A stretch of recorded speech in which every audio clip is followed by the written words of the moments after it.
يا رمضان يا السلام عليكم ورحمة الله وبركاته. إن الحمد لله وحده الصلاة والسلام على من لا نبي بعد أما بعد. இந்த சகோதரர்களே சகோதரிகளே மாணவ மாணவிகளே, அல்லாஹு தஆலா இந்த இடத்தில் நம்மை ஒன்று சேர்த்தது போல் நாளை மறுமையில் சொர்க்கத்தில் உயர்ந்த சொர்க்கமான ஜன்னத்துல் ஃபிர்தௌஸ் என்ற சொர்க்கத்தில் என்னையும் என்னுடைய குடும்பத்தார்களையும் உங்களையும் உங்களுடைய குடும்பத்தார்களையும் ஒன்று சேர்ப்பானாக என துஆ செய்தவனாக இந்த உபதேசத்தை ஆரம்பம் செய்கின்றேன். மாரிஃபத்துல்லாஹ், அல்லாஹுவை அறிந்து கொள்வோம் என்கின்ற தலைப்பில் ஒரு சில விஷயங்களை தொடர்ச்சியாக நாம் பார்த்து வருகின்றோம். இன்றைய தினம் நாம் தெரிந்து கொள்ள வேண்டிய விஷயம் என்னவென்றால் தக்வா, அதாவது இறைவனை தக்வா செய்து கொள்வது.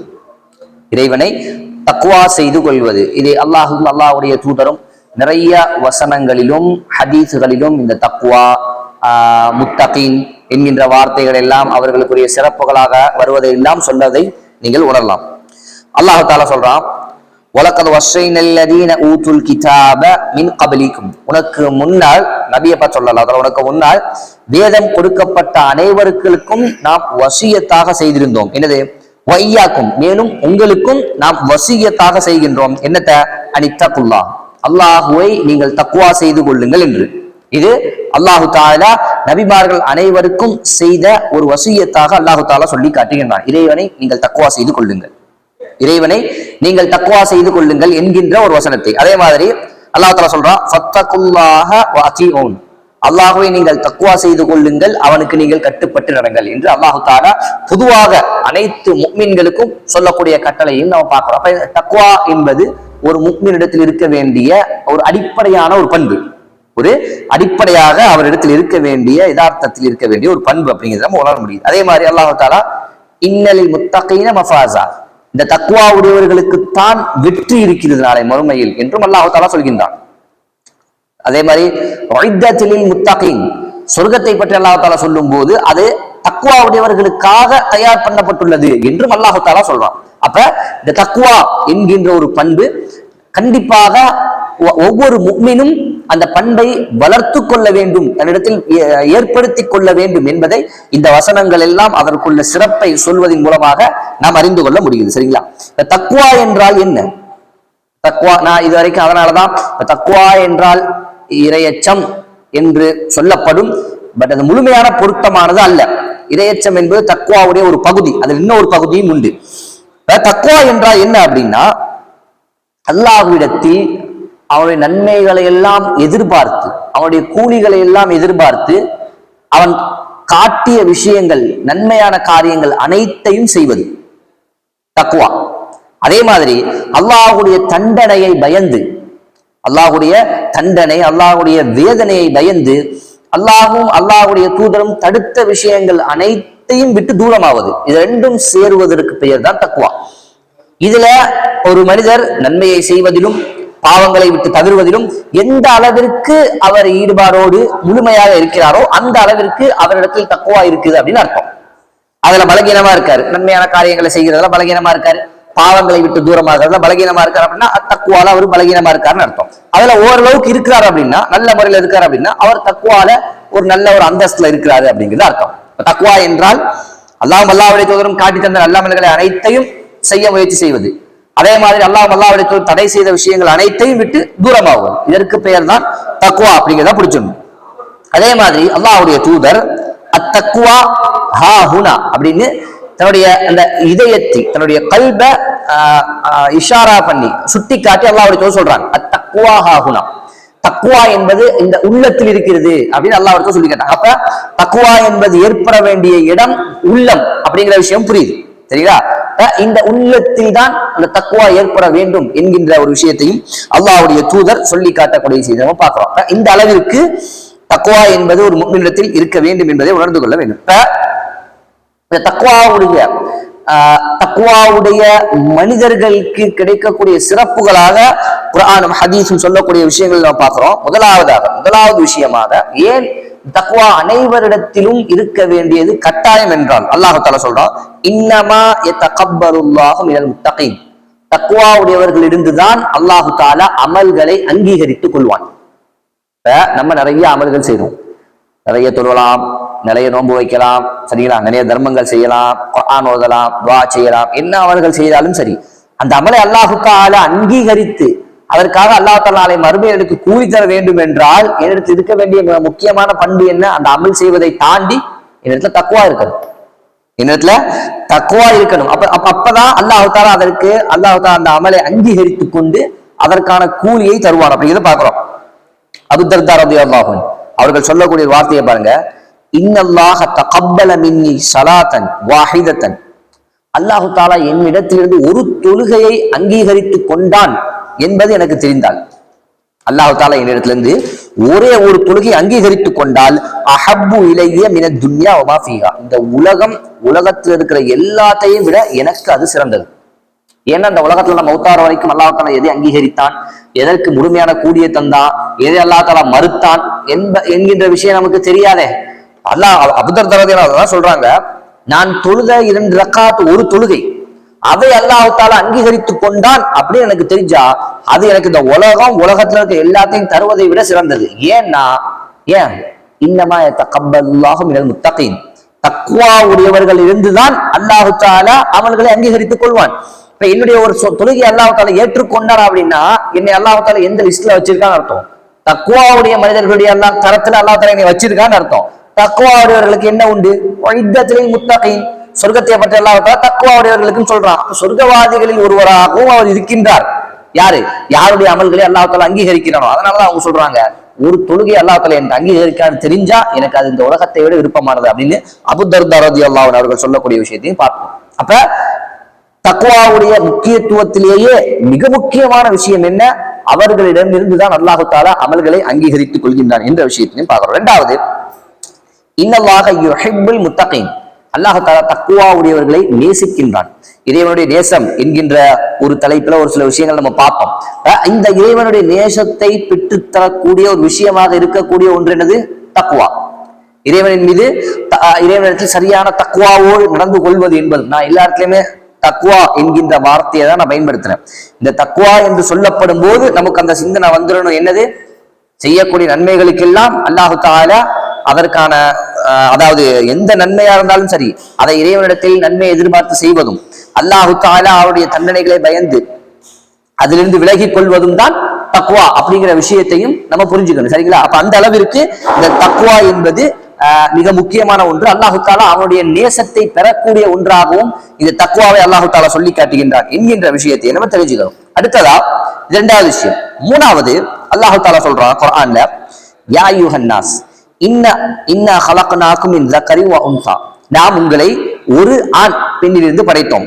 ஆதம் ஹவ்வா, இந்த ஒரு ஆண் பெண்ணிலிருந்து படைத்தோம். வஜஅல்னாக்கும் ஷுஅபா வ கபாயில லிதஆரஃபு, உங்களை அதற்கு பிறகு குலங்களாகவும் கோத்திரங்களாகவும் நாம் மாற்றினோம். லிதஆரஃபு, நீங்கள் ஒருவரை ஒருவர் அறிந்து கொள்வதற்காக. உங்களில் நிறைய பிரிவுகள், இந்த கோத்திரம், இந்த குலம் என்றெல்லாம் உங்களை தனித்தனியாக பிரித்து உங்களை வாழ வைத்ததற்கான காரணம் சண்டை பிடித்துக் கொள்வதற்கல்ல. அல்லாஹ் தஆலா சொல்றான் லிதஆரஃபு, நீங்கள் ஒருவருக்கொருவர் அறிந்து கொள்வதற்காக. அடுத்தது அல்லாஹ் சொல்றான், இன்ன அக்ரமக்கும் இன்தல்லாஹி அத்காக்கும், உங்களில் மரியாதைக்குரியவர், சங்கையானவர் இறைவனிடத்தில் அத்காக்கும், தக்வா உடையவர்கள். உங்களில் மரியாதைக்குரியவர்கள், சங்கையானவர்கள் இறைவனிடத்தில் யார் என்றால் தக்வா உடையவர்கள். மனிதர்களுக்கு மத்தியில யாரு வேணா மரியாதைக்குரிய ஒரு ஆளா, சங்கையான ஒரு ஆளா, மதிப்பிற்குரிய ஒரு ஆளா இருந்துடலாம். அது பெரிய விஷயம் இல்லை. அவர்கிட்ட காசு இருந்தா போதும், மக்களுக்கு மத்தியில அவர் கண்ணியமான மனிதர் தான். சரிங்களா? அழகு இருந்தா போதும், மக்களுக்கு மத்தியில கண்ணியமான மனிதர் தான். நிறைய படிச்சிருந்தா போதும், மக்களுக்கு மத்தியில கண்ணியமான மனிதர் தான். சரிங்களா? மக்களுக்கு மத்தியில கண்ணியத்தை தேடுவது ஒரு முஸ்லிமுடைய பண்பா இருக்காது.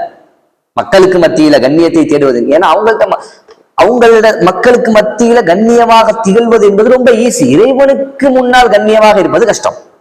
இறைவனிடத்தில் ஒருவன் நான் கண்ணியமா இருக்கணும், இறைவனுக்கு முன்னால் அல்லாஹ்விடத்துல நான் மதிப்பிற்குரியவனா இருக்கணும், அப்படி ஒருத்த போராடுறான்னு வைங்களேன், அந்த போராட்டம் பெருசு. மக்களுக்கு மத்தியில ஈஸி, அவங்கள்ட்ட வெளியே காட்டுறது தானே. ஒரு சில நல்ல பண்புகளை என்று இருக்கிற மாதிரி காட்டிட்டோம்னா போதும், நம்பிடுவாங்க. ஒரு உடை வள்ளல், அவ்வளவு மக்களுக்காக பணி செய்யக்கூடிய மக்கள், அந்த அளவுக்கு இருக்கக்கூடிய மக்கள் அப்படின்னு அவங்களை ஏமாத்திடலாம். அவங்க வெளியே பார்க்கக்கூடிய ஒரு சில விஷயங்களை வச்சுதானே மனிதர்களை எடை போடுவது. இந்த அளவுக்கு காட்டினா போதும், மக்களுக்கு மத்தியில கண்ணிய மரியாதைன்னு கிடைச்சிடும். இறைவன்ட்ட மதிப்பும் மரியாதையும் கண்ணியமும் வேணும்னா தக்குவா வேணும். தக்குவாவோட அந்த மனிதன் நடந்து கொள்ளணும். அப்ப தக்குவானா அல்லாஹ் தஆலா சொன்ன விஷயங்கள் எல்லாம் செய்யணும், அல்லாஹ் தஆலா தடுத்த விஷயங்கள் எல்லாம் தூரமாகணும். இது பெரிய விஷயம். இறைவனுடைய இந்த தக்குவாவை, அதாவது கண்ணியத்தை பெறுவது என்பது, மரியாதையை பெறுவது என்பது பெரிய விஷயம். அதனால அல்லாஹ் தஆலா சொல்றான், உங்களுக்கு மத்தியிலேயே, உங்களில் இருப்பவர்களிலேயே எனக்கு மிகவும் விருப்பமானவர்கள், கண்ணியமானவர்கள் யார் என்றால் உங்களில் தக்குவாவுடையவர்கள். அதனால அல்லாஹ்வுடைய தூதர் சொன்னாங்க, ருப்ப அஷ்அஸ மத்ஃபூஅன் பில் அப்வாப் லவ் அக்ஸம அலல்லாஹி லஅபர்ரா. அதாவது அல்லாஹ்விடத்தில் கண்ணியமான மனிதர்கள் எப்படிப்பட்டவங்க பாருங்க. ஒரு சில மனிதர்கள் பரட்டை தலையோடு இருப்பார்கள். அவர்கள் பரட்டை தலையோடு இருப்பார்கள். அப்படின்னு நம்மளுக்கு மத்தியில் அவரை எப்படி பார்ப்போம்? அவருக்கு அவர்களோடு வாழக்கூடிய மக்களுக்கு மத்தியில அவருக்கு இருக்கக்கூடிய மரியாதை என்ன? ஒண்ணுமே இருக்காது.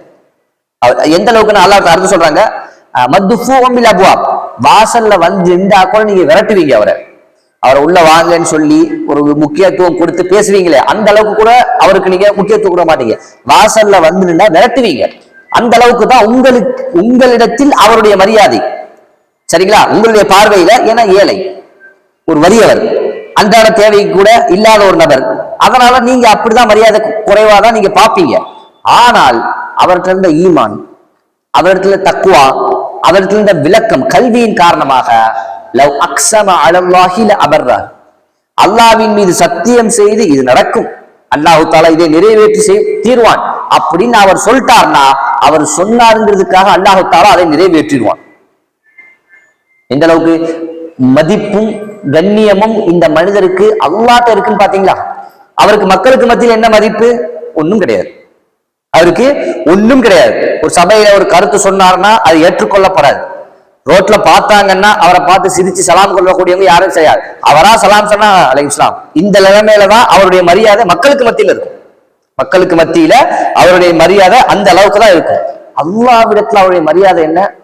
வல்லாஹி இது இப்படிதான் நடக்கும் அப்படின்னு அவர் சொல்லிட்டாருன்னா, அவர் சொல்லிட்டாருங்கிறதுக்காக, அல்லாஹ்வின் மீது சத்தியம் செஞ்சு இந்த விஷயத்தை சொல்லிட்டாருங்கிறதுக்காக அல்லாஹ் தஆலா நிறைவேற்றிடுவான். அவருடைய கண்ணியம் எந்த அளவுக்கு இறைவன் இருக்குன்னு பாத்தீங்களா? அப்ப இறைவனிடத்துல அந்த கண்ணியத்தை பெறுவதற்கும் மக்களுக்கு மத்தியில கண்ணியமாக இருப்பவருக்கும் சம்பந்தமே கிடையாது. நீங்க நினைச்சிடக்கூடாது, மக்களுக்கு மத்தியில மரியாதையோடு கண்ணியத்தோடு ஒரு மனுஷர் இருக்காரு அப்படிங்கிறதுக்காக இறைவனிடத்துல அவருக்கு அந்த மதிப்பு இருக்கும் அப்படின்னு அப்படி சொல்லிட முடியாது. வாய்ப்பு இல்லை. சரிங்களா? இல்லாமலும் இருக்கலாம். அதே நேரத்துல ஒரு மனிதர் ரொம்ப சர்வசாதாரணமான ஒரு மனிதராக ஒருத்தரை பார்ப்போம், அவருக்கு இறைவனிடத்துல பெரிய கண்ணியம் இருக்கும், பெரிய மதிப்பு இருக்கலாம். சரிங்களா? அப்ப இந்த ஒரு விஷயத்தையும் நம்ம புரிந்து கொள்ள வேண்டும். அடுத்ததா, இந்த தக்குவாவை அடைவதற்கான வழி என்ன? இப்ப அல்லாவை நிறைய அமல்கள் செய்யணும், அல்லாவிடத்தில் பாவங்களை விட்டெல்லாம் தூரமாகணும், அதான் தக்குவா. நிறைய அமல்கள் செய்வது, இறைவனும் அல்லாஹ்வுடைய தூதரும் காட்டித்தந்த வழியில் அனைத்து வழிகளிலும் நல்ல அமல்களில் முயற்சி செய்வது, அதே போல் அல்லாஹ்வும் அல்லாஹ்வுடைய தூதரும் தவிர்த்த அந்த பாவங்களை விட்டு, அனைத்து பாவங்களை விட்டும் தூரமாவது, இதுதான் தக்குவா. இதற்கான மிக முக்கியமான வழி என்னவென்றால் கல்வி. கல்வி வரதான் அந்த அமல்களில் ஈடுபாடு. ஏன்னா கல்வி கிடைக்க கிடைக்க கிடைக்க ஒவ்வொரு சின்ன சின்ன அமல்களும் பெருசா தெரியும். ஏன்னா அதற்கு கிடைச்ச கூலி, அதற்கு முன்னோர்கள் அந்த அமல்களுக்கு கொடுத்த முக்கியத்துவம், இதையெல்லாம் பார்க்கும் போது அந்த கல்வியின் காரணத்தால அந்த அமல் பெருசா தெரியும். ஒரு அமல் தான், அதுவே கல்வி இல்லாத ஒரு மனிதருக்கு அது சர்வசாதாரணமா இருக்கும். அதனால அல்லாஹ் அப்படி சொல்றாங்க, லா தஹ்கிரன்ன மினல் மஅரூஃபி ஷைஆ, எந்த ஒரு அமலையும் நீங்கள் மதிப்பு குறைந்ததாக நீங்கள் பார்க்க வேண்டாம். இந்த கல்வி யாரிடத்துல இருக்கோ, இந்த ஹதீஸுடைய கல்வி யாரிடத்துல இருக்கோ, அவர் ஒரு சின்ன ஒரு சுப்ஹானல்லாஹ் சொல்லக்கூடிய நன்மையை எப்படி பார்ப்பாரு? பெருசா பார்ப்பாரு. காரணம் என்ன? அவர்கிட்ட கல்வி இருக்கு. அதே மாதிரிதான் ஒரு சின்ன ஒரு பாவம் செய்வதாக இருந்தாலும் அவருக்கு அதுல பெரும் பயம் வரும். ஏன்? அவர்களுடைய கல்வி. இன்னமா யக்ஷல்லாஹு மின் இபாதிஹி அல் உலமா, அல்லாஹ்வை அதிகமாக பயந்து நடப்பவர்கள் யாரு? கல்வியுடையவர்கள். அல்லாஹ் தஆலா சொல்றான். அப்ப நம்முடைய தக்குவாவை வளர்த்துக் கொள்ள வேண்டும். நிறைய அமல்கள் செய்யக்கூடியவனாக நான் என்னை மாற்றிக்கொள்ள வேண்டும். என்னுடைய பாவங்களுக்கு எல்லாம் அதை விட்டு தூரமாக கூடியவனாக நான் என்னை மாற்றிக்கொள்ள வேண்டும் என்றால் கல்வி என்கின்ற ஒரு முக்கியமான பொக்கிஷத்துல வளர்த்துக் கொள்ள வேண்டும். அல்லாஹ்விடத்திலிருந்தும் அல்லாஹ்வுடைய தூதரிடத்திலிருந்தும் கிடைக்கக்கூடிய அந்த கல்வியை எந்த அளவிற்கு நாம் எடுத்துக்கொள்கிறோமோ, அதை படித்து சிந்தித்து விளங்கி நாம் நம்மிடத்தில் அதை கொண்டு வர்றோமோ, அந்த அளவிற்கு நாம் தக்வாவில் நம்மை வளர்த்து கொள்ளலாம் என்கின்ற விஷயத்தையும் அல்லாஹ்வுடைய தூதர் அல்லாஹ் தஆலா சொல்லக்கூடிய இந்த வசனத்திலிருந்து நாம் தெரிய முடியுது. அதே மாதிரி அல்லாஹ்வுடைய தூதர் சொல்லக்கூடிய கேட்கக்கூடிய துஆ, அல்லாஹும்ம ஆத்தி நஃப்ஸி தக்வாஹா, யா அல்லாஹ் என்னுடைய உள்ளத்திற்கு தக்வாவை தா வஸக்கிஹா, அதை தூய்மைப்படுத்து என்று அல்லாஹ்வுடைய தூதர் சொல்லக்கூடிய ஒரு துஆவையும் நாம் பார்க்க முடிகிறது. கேட்ட விஷயங்களை வாழ்க்கையில் அமல் செய்வதற்கு அல்லாஹ் தஆலா நம் அனைவருக்கும் தௌஃபீக் செய்வானாக. வ ஆகிரு தஅவானா அல்ஹம்துலில்லாஹி ரப்பில் ஆலமீன். அஸ்ஸலாமு அலைக்கும் வரஹ்மத்துல்லாஹி வபரகாத்துஹு. يا رمضان يا